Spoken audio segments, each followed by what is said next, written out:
Hello everyone, welcome to EduTab. So in today's 10 minutes a day series, we are going to discuss the topic write-off set-off.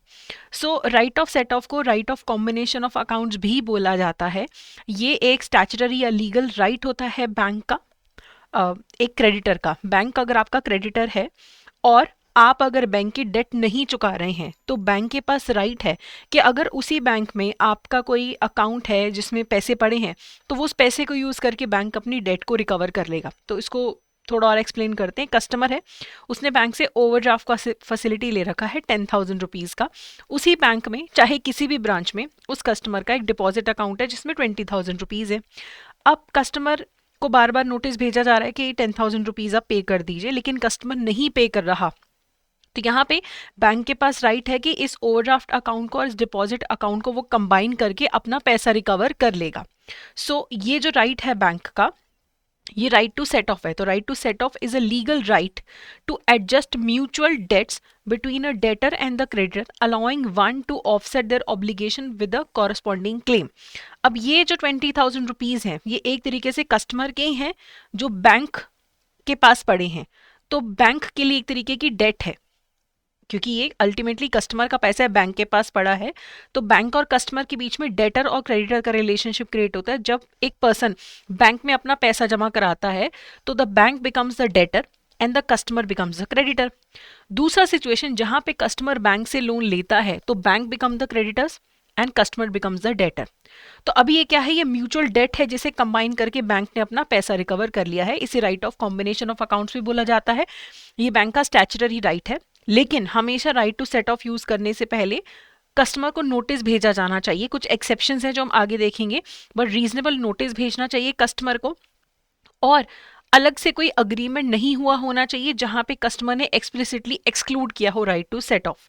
और right to set of के लिए bank के सारे जो branches हैं उनको single entity माना जाता है. हो सकता है कि इस एग्जाम्पल में जो ओवरड्राफ्ट फैसिलिटी है ये दिल्ली के करोलबाग ब्रांच में ली गई हो और डिपॉजिट जो है ये द्वारका वाले ब्रांच में हो, लेकिन सेम बैंक है तो फिर सिंगल एंटिटी ही माना जाएगा और right to combination of accounts use किया जा सकता है. डेट कंटिंजेंट नहीं होनी चाहिए, सर्टेन सम होना चाहिए, डेट ड्यू होनी चाहिए. ऐसा नहीं है कि डेट अभी फ्यूचर में ड्यू है और बैंक कभी राइट टू सेट ऑफ अपना यूज कर ले. सर्टेन सम होना चाहिए, म्यूचुअल डेट होना चाहिए कि बैंक में पैसे जमा है उसी कस्टमर के और उसी बैंक से कस्टमर ने लोन भी ले रखा है, तो वो दोनों अकाउंट्स को कंबाइन कर लिया जाएगा. आप कभी भी एक डेड पर्सन है उसका क्रेडिट अकाउंट और कस्टमर का डेबिट अकाउंट, उन्हें आप कंबाइन नहीं कर सकते. एक डिजीज्ड का क्रेडिट अकाउंट और एक कस्टमर का डेबिट अकाउंट आप उन्हें कंबाइन नहीं कर सकते हो. अब नॉर्मली तो हमेशा right to set off use करने के लिए बैंक पहले कस्टमर को नोटिस भेजता है, लेकिन देयर आर सर्टेन सर्कमस्टांसेस जहां पे बैंक बिना नोटिस दिए right to set off use कर सकता है. जैसे कस्टमर की डेथ होने पे, कस्टमर इंसॉल्वेंट डिक्लेयर हो जाए या कंपनी वाइंड अप हो जाए, जैसे ही बैंक को पता लगता है बैंक अपना डेट रिकवर करता है right to set off use करके. बैंक को जब कोर्ट से गार्निशमेंट ऑर्डर आता है तब भी बैंक पहले अपना right to set off use करता है, बाद में जो गार्निशमेंट ऑर्डर है वो एप्लीकेबल होता है. अगर बैंक को ये नोटिस मिले जो कस्टमर का क्रेडिट बैलेंस है, जो कस्टमर के पैसे पड़े हैं अकाउंट में, वो कस्टमर ने किसी और को ही असाइन कर दिए, तो उसमें भी पहले बैंक अपना राइट टू सेट ऑफ लगा लेगा. ओके, उसके बाद कस्टमर के पास राइट टू सेट ऑफ नहीं होता है. अब मान लो मेरा एक अकाउंट है बैंक के द्वारका ब्रांच में दिल्ली में और एक मेरा अकाउंट है करोलबाग ब्रांच में. अलग अलग अकाउंट है, सेम बैंक है लेकिन ब्रांचेस अलग अलग हैं. यहाँ पे मैंने मेरे इस द्वारका वाले अकाउंट में 20,000 रुपीज़ हैं और करोलबाग वाले अकाउंट में 50,000 रुपीज़ हैं. ठीक है, तो मैंने करोलबाग वाले ब्रांच वाला जो मेरा अकाउंट है उस पर एक चेक इशू किया 60,000 रुपीज़ का. ऑब्वियसली चेक डिसऑनर हो गया क्योंकि अकाउंट में 50,000 रुपीज़ से. अब मैं बैंक को ये बोलूँ कि आप द्वारका वाली ब्रांच में से ले लेते 10,000 रुपीज़, कंबाइन कर लेते दोनों अकाउंट्स को, तो नहीं, ये कस्टमर को राइट अवेलेबल नहीं है कॉम्बिनेशन ऑफ अकाउंट्स का, ये बैंक को अवेलेबल है.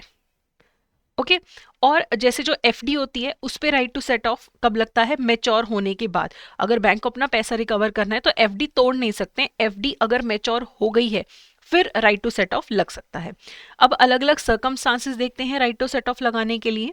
मान लीजिए पैसा किसके नाम पे है, डिपॉजिट है ए के नाम पे और लोन भी ए या ए के प्रोप्राइटरशिप फर्म के नाम पे है, तो क्या राइट टू सेट ऑफ लग सकता है? तो यस, ए का ही पैसा है, ए का ही लोन है, राइट टू सेट ऑफ लगेगा. दूसरा सिचुएशन है जो लोन लिया है ए और बी ने मिलके लिया है, तो क्या ए के अकाउंट को यूज किया जा सकता है इस लोन के अमाउंट को रिकवर करने के लिए? तो यस, किया जा सकता है। अगला सिचुएशन है लोन एबीसी पार्टनरशिप फर्म के नाम पे है और उसी पार्टनरशिप फर्म में ए पार्टनर है, तो क्या पार्टनरशिप फर्म की डेट को रिकवर करने के लिए ए के पैसे को यूज किया जा सकता है? तो yes, right to set off वहां पे भी लगेगा। लेकिन अगर डिपॉजिट ए और बी दो पर्सन के नाम पे है, लोन सिर्फ ए या ए के प्रोप्राइटरशिप फर्म के नाम पे है, तब क्या राइट टू सेट ऑफ लगेगा? नहीं, क्योंकि लोन सिर्फ नाम ए के है लेकिन डिपॉजिट दो लोगों के नाम पे है, तो बी तो बीच में इन्वॉल्व ही नहीं है, तो उसके अकाउंट को राइट ऑफ सेट ऑफ नहीं लगा सकते। फिर एक सिचुएशन है अगर लोन ए के नाम पे है, ए पार्टनर है फर्म में और पैसा पार्टनरशिप फर्म के नाम पे है, तो डिपॉजिट पार्टनरशिप फर्म के नाम पे है और लोन पार्टनर का है, तो इस पार्टनर के लोन अमाउंट को रिकवर करने के लिए क्या पार्टनरशिप फर्म के अकाउंट पे राइट टू सेट ऑफ लग सकता है? तो नहीं। तो अब याद रखना, अगर पार्टनरशिप फर्म के नाम का लोन है तो पार्टनर का पैसा यूज हो रहा है, लेकिन पार्टनर के नाम पे लोन है तो पार्टनरशिप फर्म का जो पैसा है वो यूज नहीं हो रहा है। एक सिचुएशन है डिपॉजिट एबीसी लिमिटेड नाम पे है, कंपनी के नाम पे है, और लोन जो है ए के नाम पे है जो कंपनी में डायरेक्टर है, तो क्या लोन को रिकवर करने के लिए कंपनी के पैसे को यूज किया जाएगा? तो नहीं, क्योंकि कंपनी की एग्जिस्टेंस सेपरेट है, वो कंपनी का पैसा सेपरेट होगा, डायरेक्टर जो है उसका इंडिविजुअली सेपरेट लोन और सेपरेट पैसा होगा। फिर सिचुएशन है लोन ए ने ले रखा है जो एक ट्रस्ट में ट्रस्टी है, तो क्या ट्रस्ट के पैसे को यूज किया जा सकता है लोन रिकवर करने के लिए? क्या राइट टू सेट ऑफ लग सकता है? तो नहीं लग सकता यहाँ पे, क्योंकि ट्रस्ट का पैसा सेपरेट है, ट्रस्टी का लोन सेपरेट है। लास्ट सिचुएशन इज अगर जो पैसा है वो लोन ए ने लिया है और लोन जो है ए का उसके लिए गारंटी बी ने दी है, वो गारंटर है, तब अगर लोन पे डिफॉल्ट होता है क्या गारंटर का पैसा यूज किया जा सकता है? तो यस, उसे यूज किया जा सकता है। और ये भी याद रखना, अगर ए जो पर्सन है और ए का अगर कोई सोल प्रोप्राइटरशिप फर्म है, उन्हें भी सेम एंटिटी माना जाएगा। तो अगर लोन सोल प्रोप्राइटरशिप फर्म के नाम पे है और पैसा सिर्फ ए के नाम पे, तो भी राइट टू सेट ऑफ लगेगा, क्योंकि ए और उसका प्रोप्राइटरशिप फर्म में लीगल आइडेंटिटी में डिफरेंस नहीं माना जाएगा।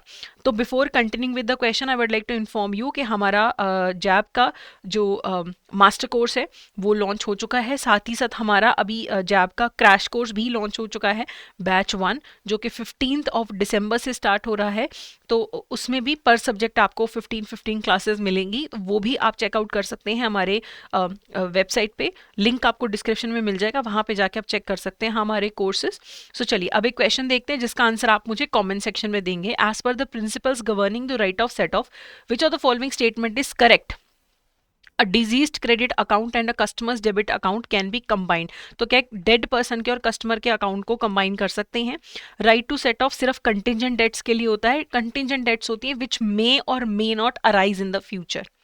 ठीक है, all branches of bank are considered a single entity, right to set off लगाने के टाइम पे। कस्टमर को भी क्या automatically right to set off मिलता है? तो इसका आंसर आप जरूर मुझे कमेंट सेक्शन में दीजिएगा।